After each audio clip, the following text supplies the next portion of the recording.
soudoyés par des politiciens et des hommes d'affaires très puissants, mais maintenant ils se sont indépendisés et libérés et ils contrôlent un trafic de cocaïne et d'autres drogues et illicites.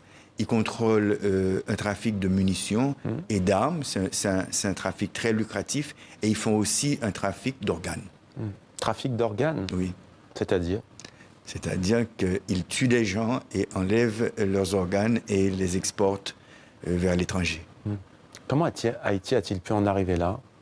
Eh bien, c'est depuis le tremblement de terre. On a eu un effondrement de l'État. Ensuite, on a eu une présidence qui a légalisé les bandits. Et d'ailleurs, qui avait un slogan de bandit légal et qui s'est associé aux bandes armées et qui ont contrôlé le pays. La présidence, dites-vous, a légalisé ces gangs armés? Oui, c'est bien ça. Sous quelle présidence? Michel Martelly, l'artiste. Ouais. Pourquoi? Pour contrôler le pouvoir, pour avoir un pouvoir de milice qui contrôle le pays. Ça, Michel Martelly, ancien artiste, vous l'avez dit, il a toujours nié? Bon, il a toujours nié, mais les Américains et les Nations Unies l'ont mis comme un associé au gang et ont sanctionné. Aux États-Unis, c'est très facile d'acheter des armes de guerre. La diaspora haïtienne, avec d'autres personnes aux États-Unis, peuvent acheter des armes et des munitions et les envoyer à travers la République dominicaine. Et comme la frontière est poreuse, ces munitions et ces armes atteignent le territoire haïtien. Et aussi, les anciens militaires colombiens, ils font un trafic d'armes et de munitions et de drogue qui vont aussi en Haïti. De renforcer le blocus pour éviter le trafic de drogue entre la Colombie et Haïti. Un blocus qui se fera avec les forces navales colombiennes sur demande du président Petro. Et il a aussi parlé de renforcer l'aide en sécurité, en éducation, en énergie et en reboisement de l'environnement.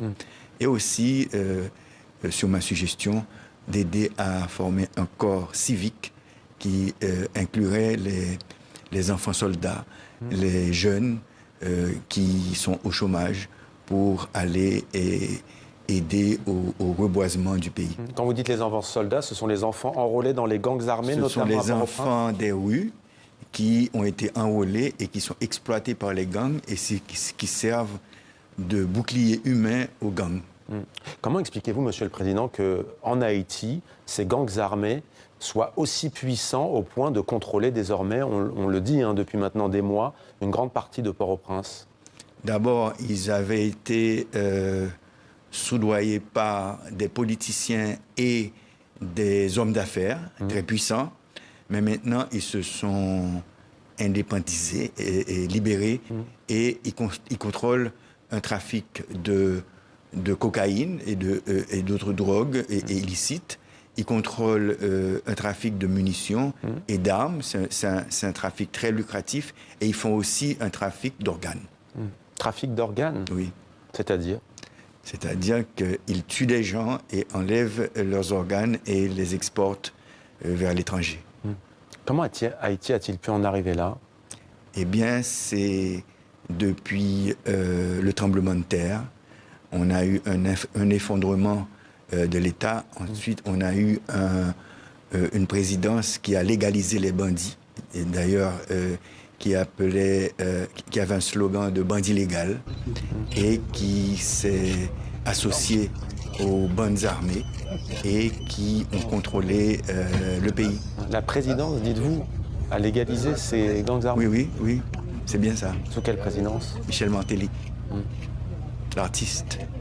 Pourquoi? Pour contrôler le pouvoir, pour avoir un pouvoir de milice qui contrôlent le pays. Ça, Michel Martelly, ancien artiste, vous l'avez dit, il a toujours nié. Bon, il a toujours nié, mais les Américains et les Nations Unies l'ont mis comme un associé au gang et ont sanctionné.